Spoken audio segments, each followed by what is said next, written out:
Shalom. Halo, saudara diberkati. Katakan kanan kiri saudara, aku diberkati Tuhan.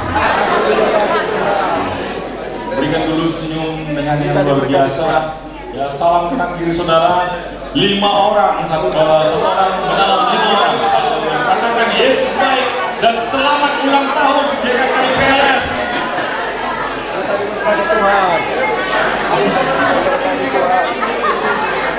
Haleluya. Haleluya.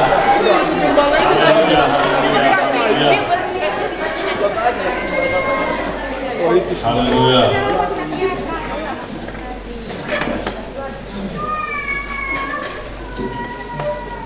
Haleluya. Baik. Hari ini adalah hari yang terbaik. Hari ini adalah hari yang terbaik yang Oke, itu pertama. Hari ini adalah hari Minggu.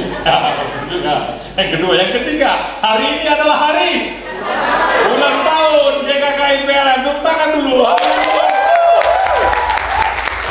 Bilang ke saudara, salami dia, selamat ulang tahun. Yang berapa tahun? 25. Happy anniversary 25. Ya, GKKI PLN.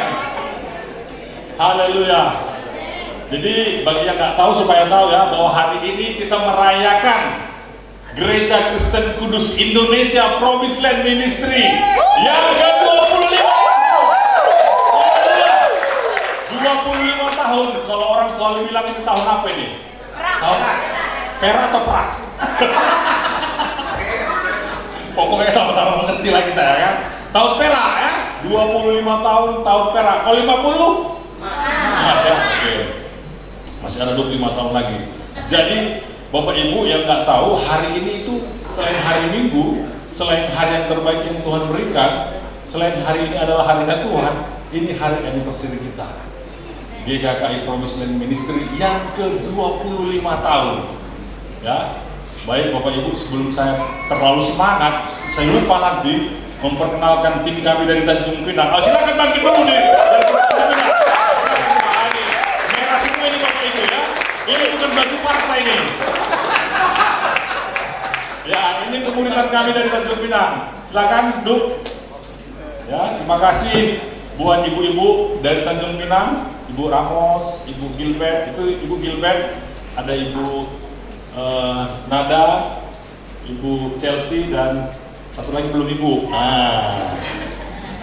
Ada Talia, masih single ya saudara-saudara. Ya. Oh, oke. 25 tahun. Ini bukan satu perjalanan yang mudah. Ada banyak tantangan, ada banyak kisah hidup, ada banyak kenangan-kenangan, dan ada banyak berkat Tuhan. Amin. Ada banyak terobosan-terobosan yang Tuhan berikan di GKKI PLN ini. Dan selama 25 tahun ini saya percaya ada banyak orang yang bertukar-tukar. Kalaupun tidak bertukar-tukar, ada juga orang baru yang datang yang mungkin belum mengerti PLN itu apa. Ya, yang mungkin belum tahu cerita PLN itu apa. Jadi waktu saya diundang untuk menjadi pembicara pada hari ini, saya ingin menceritakan tentang bagaimana Tuhan memulai Promised Land Ministry. Amin. Amin. Supaya anak-anak kita tahu perbedaan anak-anak Yahudi dengan anak-anak yang lain. Saudara, anak-anak Yahudi itu selalu diperdengarkan hukum Taurat kepada mereka oleh orang tuanya. Tujuannya apa? Supaya mereka tidak lupa asal usulnya. Supaya mereka tidak menjadi kacang, lupa kulitnya.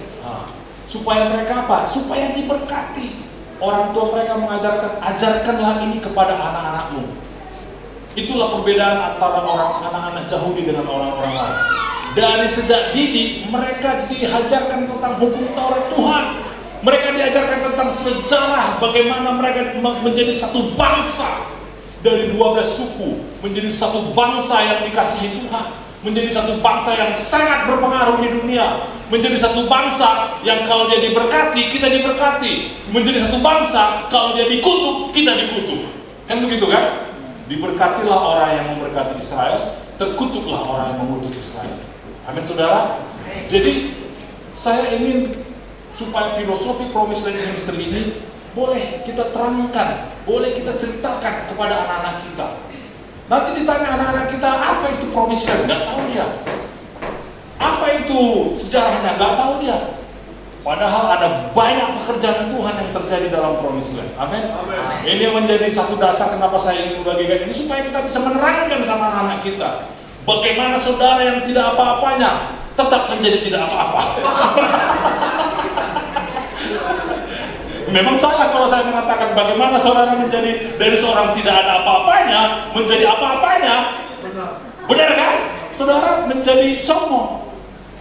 Bagaimana saudara dari tidak apa-apanya menjadi tetap tidak ada apa-apa. Karena apa? Karena Tuhan yang menjadi apa-apa. Amin. Jangan kita yang jadi apa-apa, tapi Tuhan yang jadi. Haleluya. Saudara boleh lupakan yang lain. Itu ingat nanti dalam 1 jam ini. Apa kok Bapak Johan? Menjadi Tuhan apa-apa. Haleluya. Haleluya. Jadi ini menjadi dasar saya. Kita kembali mengingat bagaimana Tuhan memulai Promised Land. Nama pelayanan kita ini Promised Land Ministry. Ini bukan gambar saya, saudara.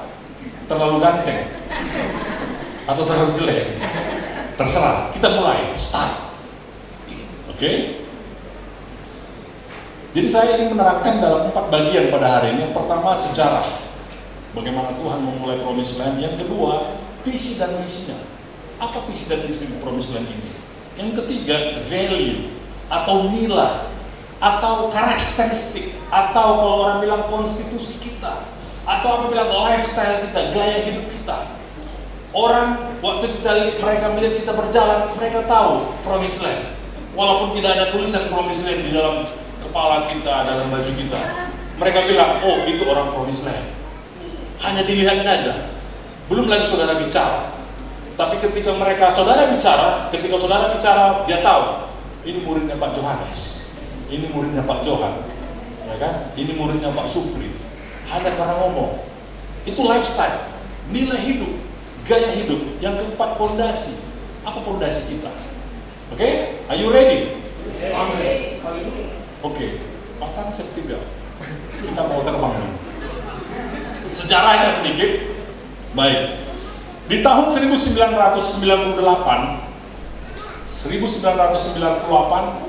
dimulailah satu namanya Pusat Latihan Betania Batam, PLBB, Pusat Latihan Betania Batam. Yang mana di sini ada siswa angkatan ke-25 sekarang? 26. Siswa 26 angkat tangan. Nah, Bapak Ibu, sebenarnya inilah cikal bakal Promised Land. Ini sudah ke angkatan ke-26. Saya itu angkatan pertama. Saya itu senior.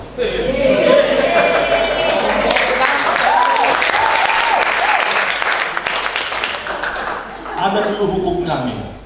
Hukum pertama, senior tak pernah salah. Ya, jadi kalau senior itu salah, tak pernah salah.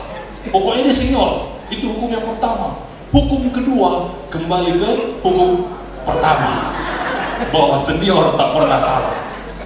Itulah enaknya menjadi senior. Jadi tak pernah salah. Dari tahun 1998 dimulailah satu pelayanan di tempat ini. Dan gedung ini belum ada Bapak Ibu. Yang ada itu hanya rumah Pak Pendeta sekarang, Pak Pendeta Nando sama Bu Pendeta sudah tinggal di situ. Itu nomor 80. Dan 38 di ujung sana. Sekarang itu yang rumah 38 itu sudah dirobohkan dan itu sudah menjadi jalan.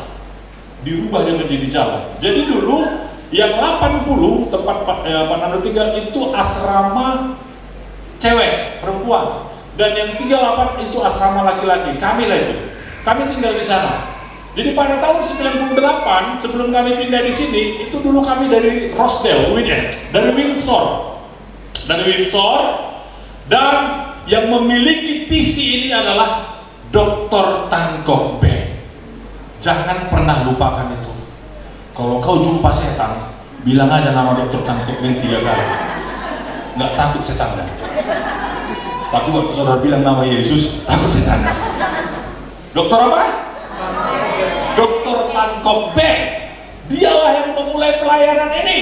Beliaulah yang memiliki visi. Beliaulah yang menantang kami dari Medan. Siapa yang mau di training menjadi misionaris? Ada 25 orang. Wah, kebetulan anniversary pula ya, 25.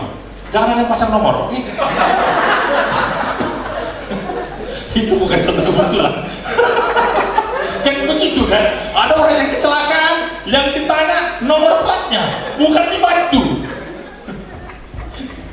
25 siswa. Lalu dibilang Dokter Tan Kok Beng, baik, mari datang ke Batam. Saya akan memulai sekolah. Padahal pada waktu itu belum ada.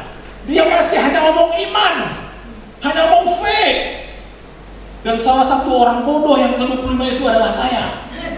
Saya mengangkat tangan, ada Pak Togi, ada angkatan 25 orang, siaplah kami di training di tempat ini, di Windsor lah pada waktu itu. Habis itu pada 98 Agustus kami mendarat di sini. Dan tahun 99 barulah pergantian pemimpin. Dari pemimpin sebelumnya, bukan Tan Kok Beng ya, Tan Kok Beng tetap akan menjadi pemimpinnya. Ada dulu orang dia tunjuk, tapi pada waktu itu Pak Johannes belum selesai kuliah dari S2 dari Singapura. Setelah 99 bulan 1 luluslah Pak Johannes, lalu menjadi kepala sekolah di tempat ini. Umur 25 tahun. Kebetulan lagi nih, 25. Aduh, jangan ada yang pasang nomor. Besok kalau ada yang ketahuan, jemaat Rasul pasang nomor angka 25, batalkan. 25. Dan pada waktu itu saya umur 19 tahun. Jadi bukan Pak Johannes yang mentraining kami. Kami yang mentraining beliau. Karena kami duluan sampai. Kami duluan sampai sekitar 4 sampai 5 bulan. Kami training lah beliau. Gak kami kasih dia tempat tidur, gak kami kasih dia kamar untuk tempat tidur. Kami lebih memilih untuk burung tinggal di kamar itu daripada dia. Bayangkan lah saudara. Ada Pak Barnabas, ya kan? Dia udah dari 4 bulan ini sudah dipeliharanya dulu. Kukuk, ya kan? Itu di kamar Mr. Ramos kayaknya malam ini dia tidur. Malam ini dia tidur di situ lah burung itu, sebelah itu. Itu dulu. Nah, jangan kau takut, gak lagi muncul. Di mana saya tinggal katanya, boleh nggak saya pakai kamar ini? Oh jangan Pak, kenapa? Itu sudah ada burung saya. Terakhir tidurlah Pak Johannes bersama dengan 12 siswa Alkitab yang laki-laki. Buka baju lah kami semua macam ikan asin. Disitulah kami training dia kan. Ya, menurut ceritanya dia sudah mau mundur, tapi Tuhan bilang tidak, tetap kau harus bertahan. Pada tahun 2000 dari 99 ke 2000 tetap ada pergolakan. Bagaimana kami dulu ditolak di sini, ditolak oleh gereja-gereja di Batam ini. Ketika kami mulai menginisiasi untuk memulai gereja baru, pada waktu itu 25 ini kami masih dikirim ke gereja-gereja yang ada di kota Batam untuk membantu pelayanan mereka. Lalu Pak Johannes ambil inisiatif, kita harus memulai gereja sendiri. Ditariklah semua. Ditarik semua, ketika ditarik semua, ada perlawanan dari gereja yang sudah kami membantu. Mereka mulai mengatakan yang tidak baiklah dengan Pak Johannes. Mereka sudah mulai mengatakan hal-hal yang negatif. Lalu serangan-serangan berikutnya apa? Orang mengatakan kami tidak akan pernah berhasil. Orang mengatakan Pak Johannes itu pengemis. Dia kerjanya minta-minta. Ada pengusaha, oh inilah pendeta itu. Semua pendeta sama dia bilangnya. Semua pendeta sama. Every pastor is the same. They like to begging. Mereka suka meminta. Inilah yang menjadi pukulan bagi kami pada waktu itu. Karena memang kami pun suka meminta. Mental kami dari kampung begitu. Bahwa pendeta itu suka meminta. Bukan hanya mental kami. Saya pikir mental Indonesia 350 tahun kita dijajah oleh Belanda. Jadi wajar kita punya mental yang meminta-minta. Inilah yang menjadi anak buah Pak Johannes itu merintis Promised Land Ministry. Akhirnya dengan segala, bukan ingin mendramatisasi, di satu pagi kami berdoalah di rumah Pak Kando. Di sana sekolah kitab itu. Dia bilang, Tuhan, kami akan memulai visi yang Tuhan berikan. Tuhan, kami ngomong seperti ini pun seolah-olah merendah hati, tapi kami dibilang orang suka minta-minta. Kami Tuhan ngomong tinggi pun orang bilang kami sombong. Apapun salah. Ngomong rendah salah, ngomong tinggi salah. Akhirnya beranilah Pak Yohanes mengambil sikap, dan sikapnya ini didasari satu sikap iman. Terakhir dia bilang begini, Tuhan, saya tinggal punya $100, dan $100 ini adalah untuk persiapan saya untuk melarikan diri dari Batam ini kalau Tuhan tidak menolong saya. Dan $100 inilah uang terakhir. Dikasihnya $100 ini saudara untuk uang makan kami. Habislah uangnya. Dia ingin ngetes. Dan puji Tuhan, apa yang terjadi? Dari $100 pelayanan tetap terus berlanjut. Orang kirim beras, orang kirim KFC, orang kirim minyak.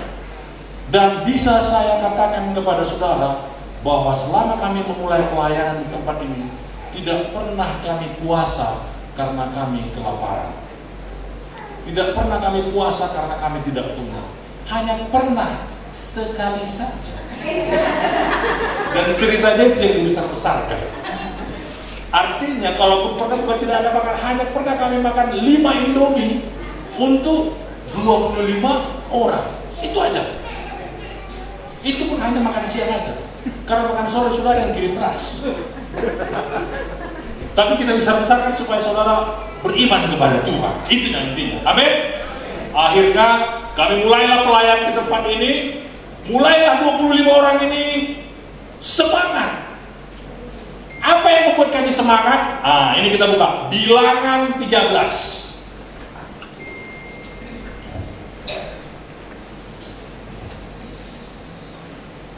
Coba kita baca Bilangan 13. Bilangan 13 ini adalah cerita bagaimana ke-12 pengintai dikirim oleh Musa. Jadi kalau ditanya apa filosofi, apa cerita kenapa jadi promise dan ministry, ini ceritanya. Bilangan 13, oke, kita baca buru-buru, kita baca ya. Ke-12 pengintai, Tuhan berfirman kepada Musa, suruhlah beberapa orang mengintai tanah Kanaan yang akan kuberikan kepada orang Israel. Dari setiap suku nenek moyang mereka haruslah kau suruh seorang, semuanya pemimpin-pemimpin di antara mereka. Saya lancar ayat ke-6. Dari suku Yehuda, Kaleb bin Yefune. Ayat 8. Dari suku Efraim, Hosea bin Nun. Hosea ini yang disebut apa? Joshua. Ayat 16. Itulah nama orang-orang yang disuruh Musa untuk mengintai negeri itu. Dan Musa menamai Hosea bin Nun itu Joshua. Ketika Musa menyuruh mereka untuk mengintai tanah Kanaan, katanya kepada mereka, pergilah dari sini ke tanah Negeb dan naiklah ke pegunungan dan amatilah bagaimana keadaan negeri itu. Apakah bangsa yang mendiaminya kuat atau lemah? Apakah mereka sedikit atau banyak? Dan bagaimana negeri yang didiaminya, apakah baik atau buruk? Bagaimana kota-kota yang didiaminya, apakah mereka diam di tempat-tempat yang terbuka atau di tempat-tempat yang berkubu? Dan bagaimana tanah itu, apakah gemuk atau kurus? Apakah ada di sana pohon-pohon atau tidak? Tabahkanlah hatimu dan bawalah sedikit dari hasil negeri itu. Waktu itu ialah musim hulu hasil anggur. Mereka pergi ke sana lalu mengintai negeri itu, mulai dari padang gurun Zin sampai ke Rehob, ke jalan yang menuju ke Haman.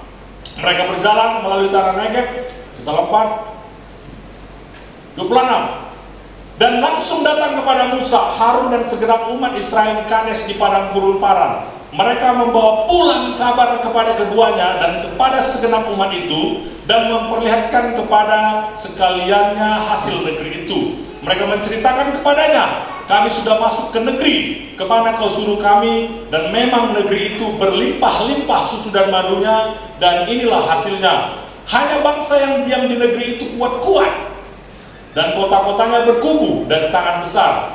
Jadi keturunan Enak telah kami lihat di sana. Orang Amalek diam di tanah Negeb, orang Het, orang Yebus dan orang Amori diam di pegunungan. Orang Kanaan diam di sepanjang laut dan sepanjang tepi sungai Jordan. Kemudian Kaleb mencoba menenteramkan hati bangsa itu di hadapan Musa, katanya, tidak, kita akan maju dan menduduki negeri itu, sebab kita pasti akan mengalahkannya. Tetapi orang-orang yang pergi ke sana bersama-sama dengan dia berkata, kita tidak dapat maju menyerang bangsa itu karena mereka lebih kuat daripada kita. Juga mereka menyampaikan kepada orang Israel kabar busuk tentang negeri yang diintai mereka dengan berkata, negeri yang telah kami lalui untuk diintai adalah suatu negeri yang memakan penduduknya, dan semua orang yang kami lihat di sana adalah orang-orang yang tinggi-tinggi perawakannya. Juga kami lihat di sana orang-orang raksasa, orang enak yang berasal dari orang-orang raksasa, dan kami lihat diri kami seperti belalang, dan demikian juga mereka terhadap kami. Saudara-saudara yang diberkati Tuhan, inilah yang menjadi dasar, inilah yang menjadi filosofi, inilah yang menjadi cikal bakal nama pelayanan kita ini menjadi disebut Promised Land Ministry. Jadi pada waktu itu Musa menyuruh 12 pengintai untuk mengintai tanah perjanjian, untuk mengintai Promised Land. Dan 40 hari mereka mengintai, pulang dengan 2 laporan yang berbeda. 10 orang mengatakan, kita jangan pernah ke sana. Kenapa? Orangnya besar-besar. Ini orang yang punya karakter. Kalau saudara mau memulai suatu usaha, Tuhan menyuruh saudara memulai usaha, saudara takut, khawatir. Bagaimana nanti kalau tidak berhasil? Bagaimana operasional saya? Bagaimana kebutuhan saya? Sudah lebih banyak worry-nya apa yang akan terjadi daripada untuk memutuskan melangkah dulu. Inilah orang-orang yang 10. Lalu mereka mengatakan orangnya besar-besar. Saya nggak tahu apakah saudara pernah bertemu dengan orang-orang seperti ini. Orang-orang yang berdiskusi dengan saudara, yang mematahkan semangat saudara. Ketika saudara punya semangat, ketika saudara punya kemauan, harapan yang dahsyat untuk melangkah karena Tuhan suruh saudara, karena saudara beriman kepada Tuhan. Tapi ada orang-orang yang mengatakan, jangan dulu, pikirkan dulu baik-baik. Bagaimana kalau Tuhan tidak bicara? Bagaimana kalau Tuhan bicara? Bagaimana nanti kalau kau tidak berhasil? Bagaimana nanti kalau berhasil? Saudara orang yang mana? Apakah saudara orang yang suka bilang, bagaimana kalau tidak berhasil? Atau bagaimana orang kalau berhasil? Apakah saudara orang yang suka mengatakan bagaimana kalau tidak untung? Tapi orang mengatakan, apakah saudara mengatakan bagaimana kalau untung? Apakah saudara orang-orang yang mengatakan bagaimana kalau nanti ditolak cintamu? Atau saudara orang-orang yang mengatakan bagaimana kalau cinta itu diterima? Ya kan? Kalau kita lihat kemungkinannya 50-50, oke. Kalau kita sepakat 50-50, ambil yang positif, jangan yang negatif. Amin. Karena itu tidak akan pernah 50-50. Kalau 49-51 itu sering terjadi. Tapi kalau hitungan saudara sudah 51, udahlah, nggak usah lagi tunggu-tunggu. Melangkahlah saudara. Katakan, aku cinta padamu. Ada pertanyaan? Kalau saudara ditolak kan nggak mati. Aku mau memulai usaha ini. Aku mau memulai bisnis ini. Aku mau memulai usaha pelayanan ini. Aku mau memulai pelayanan di Kampung Baru. Aku mau memulai pelayanan di Punggur. Aku mau memulai pelayanan di mana lagi? Hah? Harapan Jaya. Saudara tinggal bilang. Tapi yang 2 orang bilang, Kaleb dan Joshua bilang apa? Kita punya Tuhan. Kita punya Tuhan. Betul, faktanya memang mereka orang besar. Mereka raksasa. Ditewanya kita kecil. Dilihatnya kita seperti belalang, memang betul. Tapi kita punya Tuhan. Inilah yang menjadi prinsip dasar dimulainya Promised Land Ministry. Amin. Kita punya Tuhan. Sehingga yang 2 orang bilang, walaupun dilihatnya kita kayak belalang, tapi kita telan mereka. Maka sejak dari pertemuan pagi itu, Biston bersama dengan Pak Johannes, keluarlah kami, udah mau kami telan semua orang. Gak takut lagi kan, kerjaan kami mau telan aja orang. Ayo kita telan si buncit. Maksudnya si buncit itu stempel. Bukan buncit yang ini. Ayo kita telan, apalagi orang-orang yang menghalangi. Ayo kita telan rasa khawatir. Ayo kita telan rasa ketakutan. Dari sejak saat itu kami mulailah namanya pelayanan Promised Land Ministry. Amin. Amin. Promised Land Ministry itulah tanah perjanjian yang akan kita rebut. Pada waktu itu inilah yang mau kami rebut. Akhirnya dari 25 siswa kami mulailah GKKI Promised Land Ministry. Amin saudara. Amin. Dan apa misinya? Yang pertama merebut kota-kota yang ada di Indonesia. Yang kedua merebut negara di dunia. Yang ketiga merebut daerah-daerah di Kepri ini. Kenapa saya katakan ini? Karena ini yang sedang terjadi dan ini yang sudah terjadi. Amin saudara. Saya kalau perjalanan dinas luar, heran kawan-kawan saya. Komisi 3 ke Bandung ada orang, ke Batam ada orang, ke Jakarta ada orang, ke Pekanbaru ada orang. Pokoknya Bang Ringo ini semua kemana kita ada orangnya. Dan bukan hanya Indonesia ada kawan ini gitu. Dibesar-besarkan kawan, bukan saya yang besar-besarkan, kawan ini yang besar-besarkan, ketua kami, ketua komisi. Ya kan? Kawan ini tidak hanya di Indonesia, di seluruh dunia ada kan? Ingat-ingat, memang betul. Memang betul ada kan? Kita ke Amerika ada, kita ke Singapura ada Bang Ricky. Kita ke Jepang pun ada, kemana pun ada, ke Pakistan ada Sokan. Ada koneksi ke Afghanistan ada. Kami baru rapat minggu lalu. Jadi memang setelah saya lihat, ada semua memang. Jadi memang di antara kalangan komisi 3 dan di anggota dewan itu, ya ini tadi prinsip kita bukan kita yang ada apa-apa, tapi Tuhan yang apa-apa. Ini keren nih, Tuhan yang apa-apa. Ini hati-hati sama Bang Ringo. Kenapa? Semuanya ada koneksinya. Pokoknya enak nggak sama Bang Ringo. Katanya gitu kan, Tuhan yang apa-apa. Memang setelah kita lihat betul, di kota-kota di Indonesia dari Aceh sampai Papua ada. Memang ada. Makanya iya ya, kalau ke Aceh jumpa Pak Togi. Dan itu bukan pelayanan kecil. Pak Togi itu di Aceh. Pak Togi Promised Land. Jadi mulai dari situ Bapak Ibu, mulai dari situ semua anak-anak siswa yang keluar dari sini itu mereka akan ke tempat Promised Land mereka masing-masing. Pak Togi dikirim ke Aceh, itulah Promised Land-nya. Itulah yang harus dia rebut. Jadi prinsipnya pada waktu itu jangan kayak orang Israel, jangan bersungut-sungut. Jangan, lebih baik aku kembali ke Rosdel. Lebih enak di Rosdel itu. Setiap pagi bangun jam 5, makanan terlalu ada. Pak Togi putuskan akan kurebut tanah perjanjian. Chandra di Bali akan kutebut, akan kurebut tanah perjanjian. Promised Land Ministry dimulai di Bali. Walaupun terakhir namanya semua tergantung apa yang Tuhan kasih kepada mereka.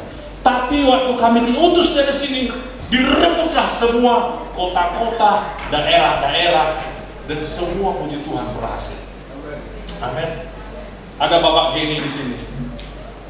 Promised Land-nya daerah mana gitu? Batam Center itu. Udah di mana-mana lah, saking banyaknya jadi bingung kita. Sudah direbutnya. Siapa lagi yang saya? Chandra, Pak Mahara, Pak Meltari di Jodoh. Semua direbutnya Jodoh itu.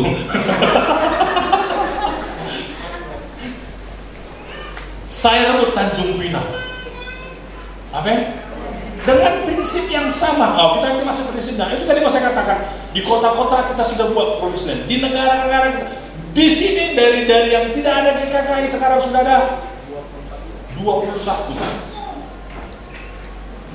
Dengan modal bagaimana Tuhan yang bekerja. Amin. Itu sedikit tentang visi dan misinya. Value, nilainya. Oke. Jadi pada waktu itu waktu kami rapat, sekarang kita buatlah dulu nilai Promised Land ini. Dari mana Pak kita buat? Ya dari khotbah-khotbah kita. Saya orangnya yang suka mencatat kalau Pak Yohanes itu dulu khotbah. Jadi kalau Biston dia tiap pagi, saya catat itu. Setelah saya catat, hari Jumatnya komsel, saya khotbahkan apa yang saya catat. Lama-kelamaan gayanya jadi mirip. Jadi ketika awal khotbah orang bilang, anak buahnya Pak Yohanes. Kenapa? Sama gaya ngomongnya. Amin. Jadi kami rangkumlah dari khotbah-khotbah yang sudah pernah disampaikan Pak Yohanes itu. Itulah pengakuan iman kita. Itulah nilai-nilai kita. Amin. Coba kita sama-sama mengakukan iman kita. 1, 2, 3 ya. Hari ini adalah hari yang terbaik yang Tuhan berikan. Aku lebih daripada pemenang dalam segala hal dan dapat melakukan apa saja di dalam Kristus Yesus. Aku sangat dikasihi, diberkati, dan menikmati kehidupan yang berkelimpahan. Damai sejahtera dan sukacita Allah mengalir dalam hidupku. Sesuatu yang baik pasti terjadi hari ini. Amin. Konsep ini lahir dari Ibu Mia dan Pak Tongam. Tahu kan Ibu Mia, Sumiati Bangu dan Pak Tongam. Lalu setelah lahir konsep ini, dibuatlah ini menjadi lagu. Itulah lagu kita. Ada yang tahu siapa yang menciptakan lagunya? Ada uang kecil, Pak. Uang besar habis. Kita buatlah ini menjadi lagu. Hari ini hari yang terbaik yang Tuhan berikan. Aku lebih dari pemenang. Kita buatlah itu menjadi konsep. Kita konsep dan konsep ini kita lakukan. Kenapa? Supaya jemaat, supaya orang-orang yang pernah di PLN, supaya anak-anak kita ketika kita mengajarkan Taurat itu, Taurat maksudnya bukan hukum Taurat ya. Taurat itu berbicara Tuhan. Ketika kita bicarakan tentang Tuhan kepada generasi kita bisa bicarakan lewat firman Tuhan, kita bisa bicarakan lewat lagu. Amin. Ada yang baru pertama kali hadir di sini? Angkat tangan. Tidak ada? Oke. Tapi ini perlu kami tekankan, inilah value atau nilai Promised Land. Kita bahas cepat, kita mau panjang-panjang. Hari ini adalah hari yang terbaik yang Tuhan berikan. Mazmur 118 ayat 34 berkata begini, bahwa hari ini adalah harinya Tuhan, marilah kita bergembira dan bersuka cita. Sekali lagi saudara-saudara, di dalam Promised Land ini, yang mau kita tonjolkan, yang mau kita utamakan, itu adalah Yesus. Katakan amin. Amin. Bukan saya yang apa-apa, tapi Yesus yang apa-apa. Amin. Itu. Jadi tidak ada satupun, itu konsep kita. Bahwa hari ini adalah yang hari terbaik, berarti itu Tuhan yang buat. Maksudnya apa hari ini hari yang terbaik? Kalau hari ini hari yang terbaik, mari kita bersuka cita. Ini konsepnya dari hati yang gembira adalah obat. Tapi semangat yang patah mengeringkan tulang. Makanya kita ditekankan bersukacitalah di dalam Tuhan. Aku lebih daripada pemenang dalam segala hal. Dalam Roma 8 ayat 37. Aku lebih daripada pemenang. Apa maksudnya lebih daripada pemenang? Ingat, sekali lagi konsep kita, bukan kita yang berusaha mendapatkan kasih Tuhan, tapi Tuhan yang mengasihi kita. Bukan kita yang berusaha untuk menang, tapi Tuhan yang sudah memenangkan pertarungan kepada kita. Apa artinya aku lebih daripada pemenang? Itu lebih mengutamakan Tuhan. Saya kasih ilustrasi begini. Ada dua petinju, mereka bertinju. Puang, puang. Saya kasih contoh lah ya. Pak Supri sama Pak Meltari. Bertinjulah mereka. Karena Pak Supri lebih tua, kita buatlah Pak Supri menang. Ya kan? Tapi itu ada 12 ronde. Ronde ke-12, mereka ini sudah ada yang copot giginya lah, ada yang sampai botak lah dia kan, dipukulin gitu kan. Terakhir, menanglah Pak Supri. Udah tumbang Pak Supri 3 kali. Udah tumbang, tapi belum KO. Pada ronde ke-12 dipukulnya lah Pak Meltari. KO lah Pak Meltari. Menanglah Pak Supri. Dapatlah piala hadiah. Dapat uang $1 miliar US. dapat piala dengan bibir doer, ya kan? Bibirnya sudah doer, hidungnya sudah pecah di sini, berdarah. Dibawanya lah piala ini ke rumah, dibawanya lah hadiah ini ke rumah. Datanglah Mama Michelle, baru dia memasak, ditengoknya Pak Supri masuk dari pintu. Hai suamiku, dia tak peduli lagi bibirnya doer, hanya dilihatnya piala sama uang, ya kan? Ada piala sama uang ya datang kan? Ya, Pak Supri karena cintanya sama istrinya, dikasihnya piala ini, dikasihnya uang ini. Dalam pertandingan tadi antara Pak Supri dengan Pak Mentari, siapa yang menang? Pak Supri. Tapi ketika Pak Supri dia ke rumah, dia memenangkan pertandingan, dia berikan semua hadiahnya. Yang lebih daripada pemenang siapa? Istrinya. Kenapa? Istrinya tak perlu bertarung, tak perlu babak belur, tak perlu bibirnya doer, tak perlu matanya mengeluar, tapi dia dapat piala, dia dapat uang.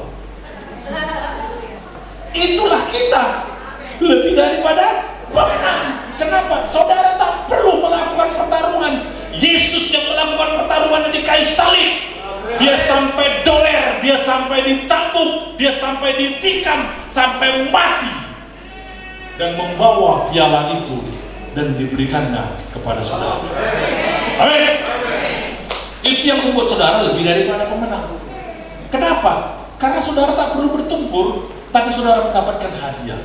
Makanya konsep di Promised Land Ministry itu grace, kasih karunia yang selalu mengutamakan Tuhan, bukan mengutamakan usaha kita, bukan mengutamakan effort kita, tapi kita mengutamakan Tuhan yang apa-apa. Aku lebih daripada pemenang dan dapat melakukan segala perkara di dalam Kristus Yesus. Ingat Filipi 4 ayat 13. Aku dapat melakukan segala perkara di dalam Kristus Yesus yang memberikan kekuatan kepadaku. Makanya di Promised Land ini tak ada yang tak bisa. Yang tak bisa pun jadi bisa. Itulah. Kenapa saya berani mengatakan ini? Saya sebagai pelaku hidup, bukan saksi hidup, pelaku hidup. Ingat, dari yang tidak apa-apanya, disuruhlah kami mengurus permasalahan ke kepolisian, ke pengadilan. Sementara sarjanawa S1 pun tak tamat. Dulu hanya sekolah ke Jogja, sekolah komputer. Terakhir diketahui sekolah itu pun tak legal, tak terdaftar. Jadi memang abal-abal ya kami. Tapi kami punya Tuhan yang tidak abal-abal. Amin. Jadi pada waktu itu tak ada yang tak bisa. Sekarang pun begitu. Kalau ada yang nyuruh, bisa. Ada yang bisa. Belum selesai lagi pertanyaannya, kita sudah langsung jawab, bisa. Belum ku bilang pun apa yang mau ku suruh, nggak usah pun ku bilang udah tahu kan, bisa. Jadi adik-adik, remaja-remaja punya mental ini, amin. Punya mental segala perkara dapat ku tanggung dalam Kristus Yesus yang memberikan kekuatan, amin. Disuruh khotbah, jangan bilang nggak bisa. Bisa. Kumaha angkat. Gimana nanti? Amin. Jangan pernah takut. Inilah spirit yang timbul di Promised Land. Segala perkara dapat ditanggung di dalam Dia yang memberikan kekuatan. Aku sangat dikasihi. Saudara-saudara, di Promised Land inilah diajarkan, saudara tidak perlu melakukan apa-apa untuk mendapatkan kasih Kristus. Karena saudara dikasihi. Amin. Itu faktanya. Bukan berarti saudara berdoa 10 jam setiap hari, saudara lebih dikasihi daripada Pak enak pula daripada siapapun yang dikasihi Tuhan. Paham maksud saya? Jadi tak ada satu usaha yang bisa kita lakukan untuk menambah kasih Kristus. Karena saudara dikasihi. Amin. Artinya Kristus yang berusaha. Usahanya apa? Di kayu salib. Bukan kita yang berusaha. Dikasihi, diberkati dan menikmati kehidupan yang kaya dan diberkati itu berbeda. Kaya karena kau melakukan sesuatu, kau kerja keras, kau banting tulang dari jam 7 pagi sampai jam 5 sore, sampai kau tak bisa menikmatinya. Itulah antara beda kaya dan diberkati. Yang kedua, kaya itu biasanya pelit. Kenapa? Karena sudah bersusah payah mendapatkannya, sehingga mengasihnya pun susah. Jadi kalau saudara susah ngasih sama orang, saudara kaya. Gampang kali untuk menjadi orang kaya. Gampang kali jadi orang kaya. Gimana caranya Pak?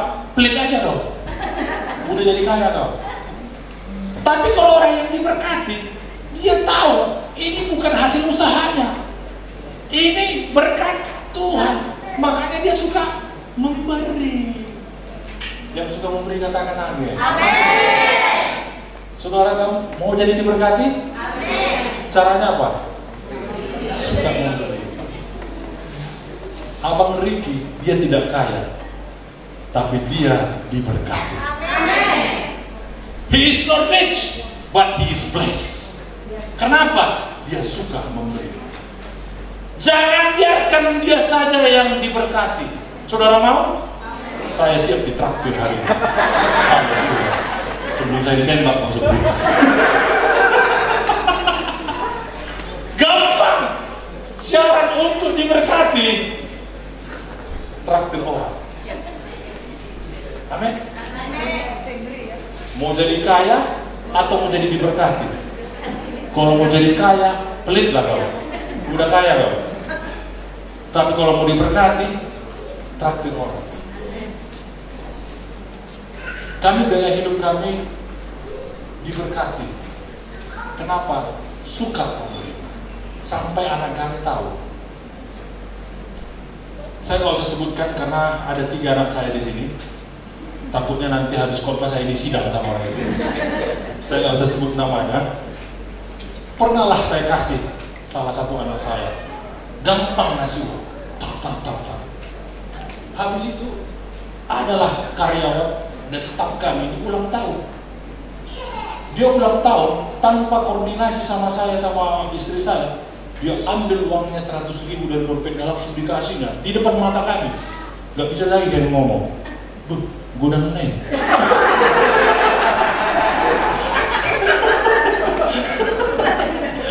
Kupanggil istriku. Bisa gak kau minta lagi uang itu? Belum sanggup aku kalau ngeliat dia suka gampang kali dia ngasihnya tatu, ya kan? Itu sekitar sekitar tahun 15 tahun yang lalu. Ulang tahun dia dikasihnya, Nanster. Gak ada dibilang sama kita. Istri saya yang sudah memang hidupnya diberkati. Sudahlah, berapa itu 100.000 katanya. Itulah beda antara orang kaya dan diberkati. Orang kaya usahanya, tapi diberkati usaha Tuhan. Nah ini filosofi kita dalam pelayanan ini. Andalkan Tuhan. Kita semua bicara tentang Tuhan. Tak ada bicara tentang Pak Yohanes, tak ada tentang bicara Dr. Tan Kok Peng. Itu sejarah. Tapi semuanya karena Tuhan. Saya udah kasih rahasia bagaimana jadi orang kaya, bagaimana jadi orang diberkati. Oke. Damai sejahtera dan sukacita Allah mengalir dalam hidupku. Ini tentang sukacita. Orang Promised Land itu suka senyum. Yang tak mau senyum, senyum dulu kok hari ini. Senyum dulu kanan kiri, lihat. Halo.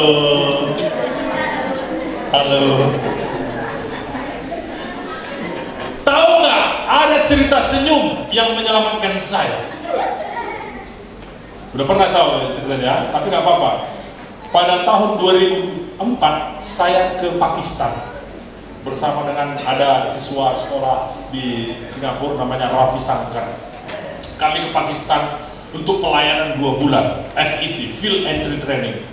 Jadi pada suatu hari kami punya kesempatan untuk menyeberang ke Afghanistan.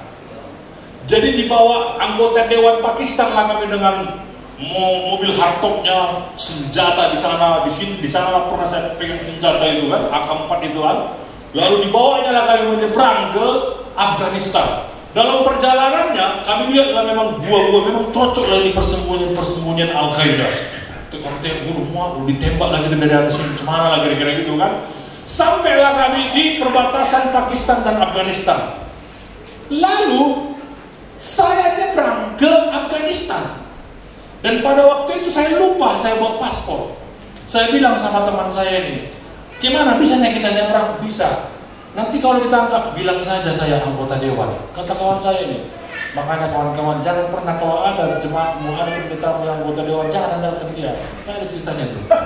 Ada ceritanya tuh. Jadi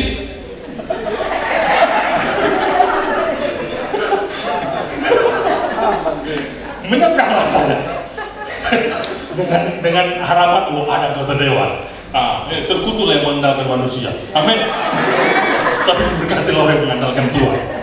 Menyeberanglah saya. Ketika saya nyebrang, tentara di sana bukan pakai loreng-loreng, saudara, pakai jubah putih sampai ke bawah.